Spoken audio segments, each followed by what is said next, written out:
I'm honestly scared to say this one because What's up, powerlifting nation? Today we're going to first of all talk about the stiff knee sleeves drama, and then we are going to talk about a mistake that I made yesterday that makes a big difference in powerlifting. But first of all, the stiff sleeves drama.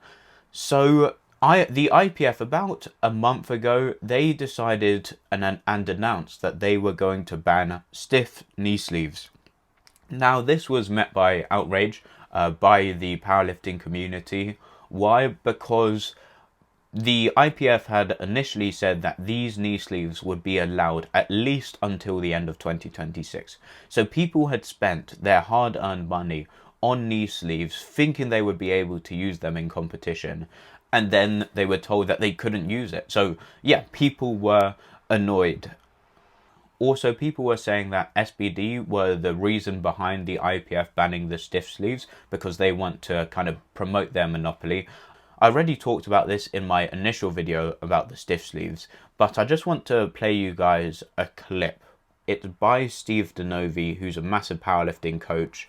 I'm honestly scared to say this one because if this gets posted on Instagram, people are not going to listen to the 3-minute explanation. They're going to hear the first sentence and already want to just start rioting. And the hot take is an SBD monopoly would be great for powerlifting. So let's understand why this would be the case. Let me explain that I'm not meaning a literal monopoly from the legalistic term that SBD manipulates the market to create dominance. I'm saying more of like, oh, we say someone's dominating the market, so we say, oh, they've got a monopoly.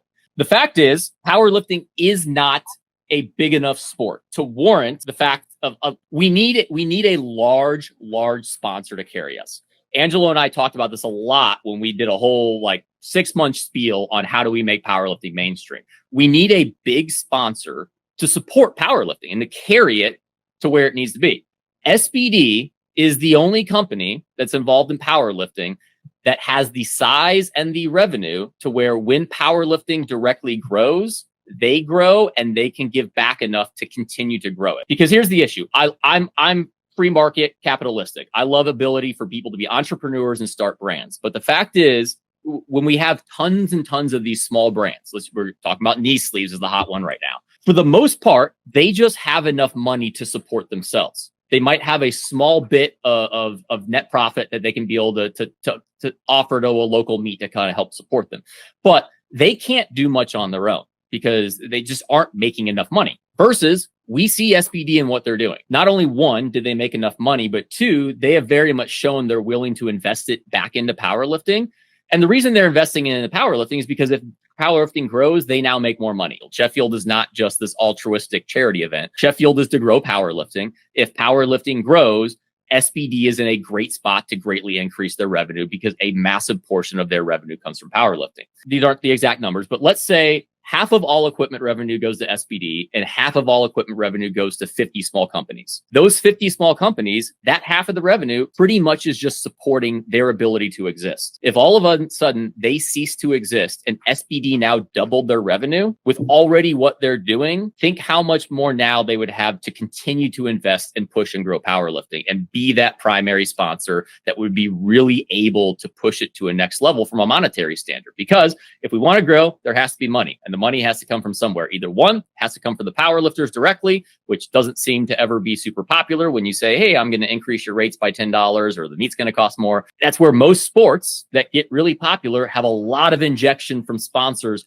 who have a reason and a benefit to see the sport grow. If we could have a big sponsor grow the sport, there is nothing better that it can help us. And we're already seeing that with SBD. And so my opinion is if SBD was even more of a monopoly, it would actually be really good for powerlifting.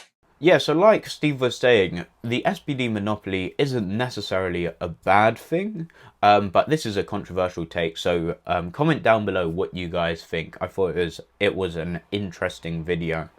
So people were upset with the IPF, and rightfully so. However, just this week, the IPF has announced, well, they haven't announced yet, but companies have announced that the IPF has gone back on their decision and they have now allowed stiff knee sleeves until the end of 2026. And I have a few thoughts about this. First of all, it just shows a lack of professionalism by the IPF. I mean, it was very predictable that people wouldn't be happy with the IPF banning the stiff sleeves, because companies had been given contracts until 2026, and more importantly, people had been spending loads and loads of money on stiff knee sleeves, and they were now banned, which was upsetting. So they could have predicted that this would be the reaction, and then they could have decided not to make this decision in the first place. So yeah, I think it shows a lack of professionalism for them not to have the foresight to kind of predict what the outcome of this whole situation would be. Also, another negative thing is that quite a few people would have gone and bought SBD knee sleeves so that they could use them in competition. And start training with the SBD knee sleeves. And so this is another bad thing, because people spent even more money replacing their stiff sleeves while people thought they were banned. But there is one kind of good thing that has come out of this situation. I think it does show that the IPF, if put under a decent amount of pressure, will decide to change their rules. And I think that this is a good thing, because the IPF has to change the way that people are nominated to go to the World Championships. We are not seeing the World Championships being very competitive. I've already made a video about this previously, so I'm just going to touch on the topic today. But America has so many top lifters, and we only get to see one of them at IPF Worlds. And we need powerlifting to be more competitive, so it will be more exciting. So we need more Americans, essentially, in the IPF. Watch the full video for a better explanation. But the fact that we have seen change by the IPF after the knee sleeves outrage, we could, if we put enough pressure on the IPF, see this massive change when it comes to IPF World nominations. Next up, let's talk about the mistake I made yesterday. The mistake was that I said that Kassem Sand probably would have beaten Wasker in the 59 kg battle at Worlds in about 4 weeks' time. Wasker pulled out yesterday.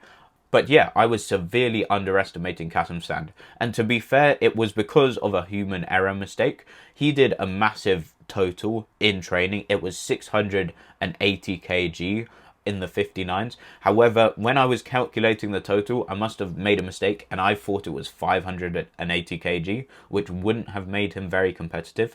But 680 kg is crazy for a 59. The world record, which has stood for a long time, is 669.5 kg. And Kassem Sand at 60 kilograms, so he only needs to cut 1 more kilogram, has done 680 kg. And the way that 680 kg moved was so easy. I could see him totaling 700 kg in the 59s.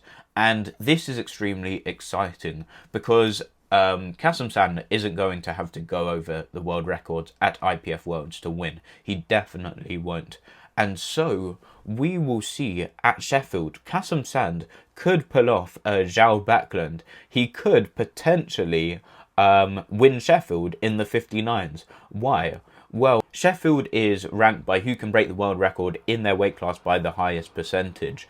And if Kassem Sand could total, let's say 700 kg, maybe even more, I mean, it looks like he can total this amount. But if he can at Sheffield, this means he would essentially be breaking the world record by 30 kilograms. And I think, I haven't calculated this, but beating 660 kg by 30 kilograms, that would be like a 4% increase in the world record total, which is a crazy amount, and definitely would make him a strong contender to win Sheffield next year.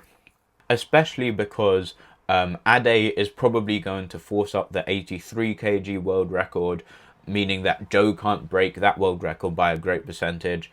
Now that we have Keenan Lee in the 105s, he will probably push up the 105 kg world record and make it harder for Anthony to break the 105 world record at Sheffield by a great amount. So yeah, I made a massive mistake. Kassem Sand could, as a 59, not just become world champion, but become a strong contender at Sheffield next year, which is exciting because we haven't seen a lot of like really big stuff in the 59 kg class for a long time.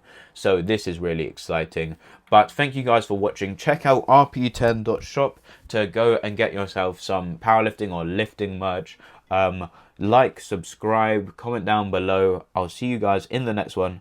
Goodbye.